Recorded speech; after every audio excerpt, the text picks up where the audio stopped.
sini bercerita tentang dua orang antara bapak dan seorang anak. Bapak bernama Ibrahim, anaknya bernama Ismail. Qala, bapaknya berkata, Ibrahim, ya bunayya, wahai ananda. Ini pelajaran bagi setiap orang tua agar dihargai oleh anaknya. Panggillah anak itu dengan panggilan yang penuh kasih sayang. Dalam bahasa Arab, ya bani, ya ibni, ya bunayya artinya anak. Tetapi kalimat ya bunayya itu panggilan penuh dengan cinta. Seorang bapak memanggil anaknya wahai ananda. Sebagian orang tua tidak begini, saking mengasihi anaknya, cari anak itu layu, gini, lakukan.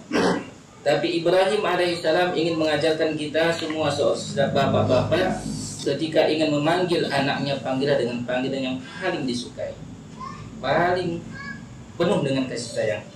Sebelum ingin mengutarakan sesuatu, sebelum bermusyawarah, sebelum meminta dan menyuruh anak kita, sentuh dulu hatinya.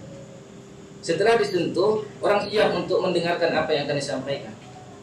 Dan setiap kita bermuamalah dengan siapapun, dengan kawan atau dengan lawan, teman dekat atau orang yang jauh, pertama sekali ambil hatinya.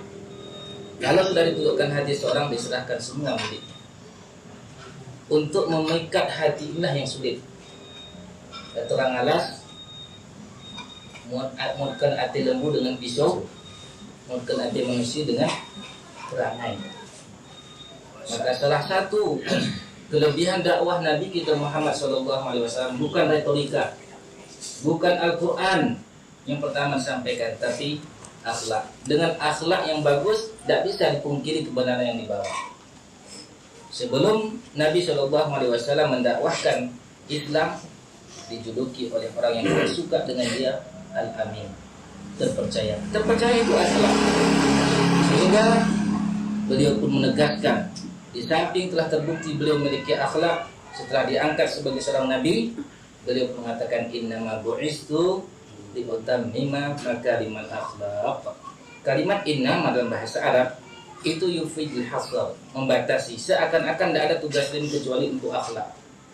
Padahal beliau dakwahkan juga tauhid, dakwahkan fikih, dakwahkan banyak hal tentang keluarga, tentang negara beliau dakwahkan. Tetapi kenapa beliau sebutkan innama?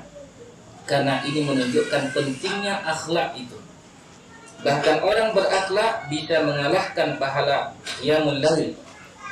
Orang berakhlak dengan manusia bisa mengalahkan puasa sunnah. Jadi masalah akhlak inilah yang seakan-akan tugas utama Nabi SAW. Termasuk diajarkan oleh Ibrahim kepada setiap orang tua ketika memanggil